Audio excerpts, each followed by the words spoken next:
Hello and welcome. I'm Tracy Pa with the Midday News. South Pacific Brewery has joined a global 16 days of activism against gender-based violence campaign running from November 25th to December 10th, 2024.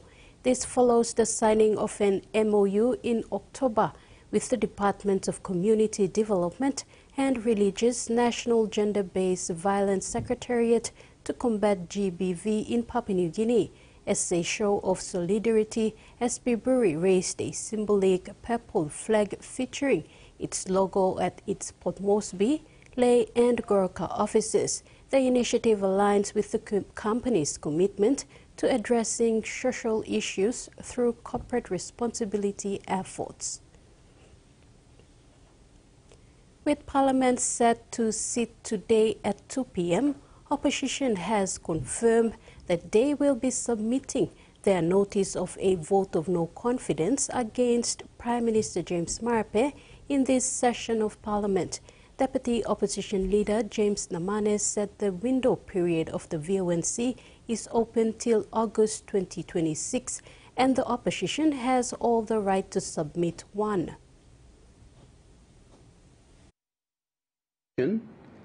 Can at any time Parliament resumes from now until August 2026 move a vote of no confidence. So that is within our rights, and we reserve the right to move a vote of no confidence at any time Parliament resumes. It is the land of the unexpected, so we must be prepared to expect the unexpected. Total Energies EP PNG Limited recently celebrated the opening of 3 infrastructure projects in Subutu in Baimuru LLD Kikori district in the Gulf province, a classroom for Subutu Elementary School, a teacher's house, as well as the installation of 2 3,500-litre water tanks and a radio facility were opened.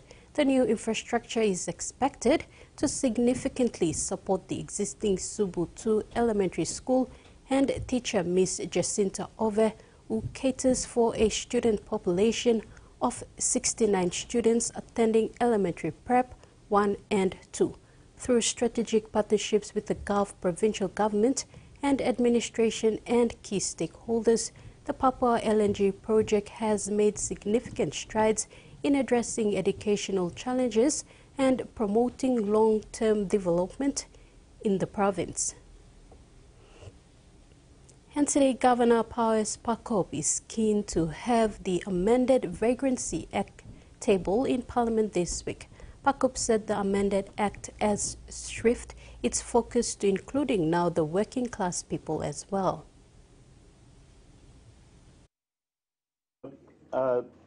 Vagrancy Act is a complete change from the old Act, which the old Act in the 80s, now you go back, was focused on unemployed people or loiterers or, those type of people that we deem that maybe they are troublemakers.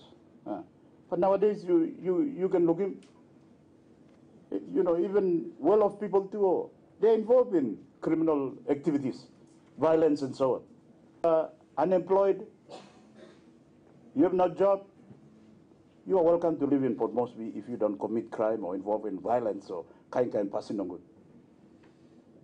But if you get involved, whether you're unemployed or workman or serviceman or PhD or CEO or whatever, you work in the second person, we will go to court and declare you a vagrant, and there will be a law to banish you from Port Moresby. You boy go stable place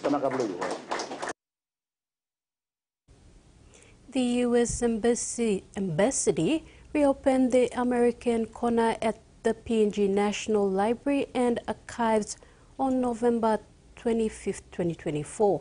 Part of a network of public spaces in PNG, it offers free internet, resources and programming to foster learning and U.S.-PNG relations. The ambassador called it a hub for community engagement, aligning with PNG's upcoming 50th independence and diplomatic anniversaries in 2025. Established in 2013, the corner supports education, professional development and cultural exchange. In a historic first, the Supreme Court of Tasmania has approved $75 million in compensation for people who suffered abuse while detained at the Ashley Youth Detention Centre, while there were celebrations outside court after the settlement of the class action. It's spurred renewed calls for the government to close the detention centre immediately. Supreme Court in Hobart as a historic class action comes to an end. The court approving a $75 million compensation payment to 129 former detainees of the Ashley Youth Detention Centre. Today, finally, they're being listened to, they're being heard, they're being believed, and I can tell you that that is probably as important, if not more important, than the monetary compensation that they will receive. It was the state's first class action, covering more than 60 years of sexual and physical abuse allegations. The victim survivors will receive payments ranging from $200,000 to $1 million, and they'll be offered financial counselling. We've seen in previous individual settlements that clients can just blow the money. They've never had money, they don't know how to deal with the money. Many of them have debts, many of them have substance abuse issues. Watching today's proceedings was Alicia, who doesn't want to use her last name. She worked at the centre in 2019 and has been advocating for it to close. Peter Gutwin promised me in 2021 that the centre would be closed by 2024. I hold the government to that promise. I expect them to close Ashley imminently. The Premier, Jeremy Rockcliffe, has written to the victim survivors to apologise for the abuse, but it's unlikely the centre will close any earlier than mid-2026. The thing that is most disturbing to us today is that we've seen, since the closure of Ashley was announced and yet to be implemented, we've had clients coming forward who've been in Ashley in the last 3 or 4 years who also allege abuse. We want to see Ashley close as soon as possible. In the meantime, the Minister and the Department are very focused on delivering new therapeutic models of care and a new therapeutic facilities. It's hoped the members of the class action will start receiving the compensation from mid-next year. In sports, the PNG Youth Games were officially opened yesterday at the National Sports Institute in Goroka, Eastern Highlands Province. Minister for Community Development, Youth and Religion and member for Owen Gulf, Jason Peter, presided over the event, emphasizing the theme, putting young people at the center of sustainable development. PNG Youth Games was officially launched yesterday at the National Sports Institute in Goroka, Eastern Highlands Province, under the theme, Putting Young People at the Center of Sustainable Development. District teams from Hela, Southern Islands, Enga, Western Highlands, Jiwaka, Simbu and host province, Eastern Highlands, participated in the opening ceremony. The event marked the culmination of regional games hosted across the country, including previous events in Alotau, Southern Region, Medang Momasa Region, and the New Guinea Islands. This we only not got adequate or not got enough exposure from showing more talent, sporting talent, and skill only get to rural areas. People are like creating this platform so that you can come showcasing talent, your skill for you now. You can look at how we can create some referral pathways from your long progressive to improving and then skill you get from them. So this is basically people are tailoring all LLGs now districts so that all they can come participate at a regional level. Dignitaries present included Minister for Environment, Conservation and Climate Change and member for Lufa, Simon Kilepa, NYA Director and Youth Games Chairman Joe Itaki, Acting PNG Sports Foundation CEO and NSI Director Janet Gimots, and technical officials from key organizations. The games were made possible through the collaboration of the National Youth Development Authority, PNG Sports Foundation, and the Department of Community Development.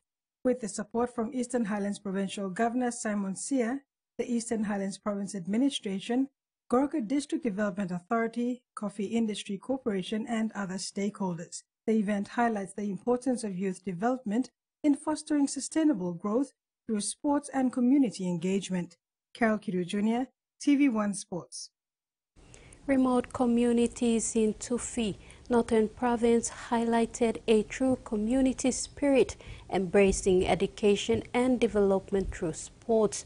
The Papua New Guinea Olympic Committee recently brought the Oceania Sports Education Program to the Tufi local level government, marking the program's debut in the region.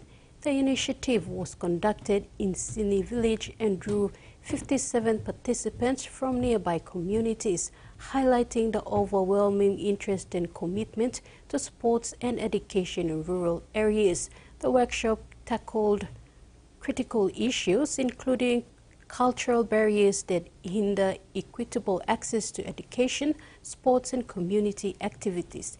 Discussions emphasized fostering respect for women, children, and persons with disabilities. Oceania Football Confederation staff on Monday donned orange to acknowledge International Day for the Elimination of Violence Against Women and kicked off a 16-day period of activism to challenge violence against women and girls. 16 Days of Activism is a global campaign that links 25th November International Day for the Elimination of Violence Against Women to 10th December International Human Rights Day, to highlight that violence against women is the world's most pervasive human rights breach. It's estimated that around 2/3 of women in the Pacific are affected by gender-based violence. This is therefore a critically important issue for communities to address, and one that football communities can address. With support from partners UN Women Pacific through the Pacific Partnership to End Violence Against Women and Girls program, funded primarily by the Government of Australia and the European Union, over the following 16 days, OFC will conduct a digital campaign sharing 16 ways to act in football to combat gender-based violence. This campaign is an ideal opportunity to meaningfully engage with primary audiences who also have a key role to play in ending gender-based violence. Susan Oriape, TV1 News. This and the midday news. Do join us at 6 for more.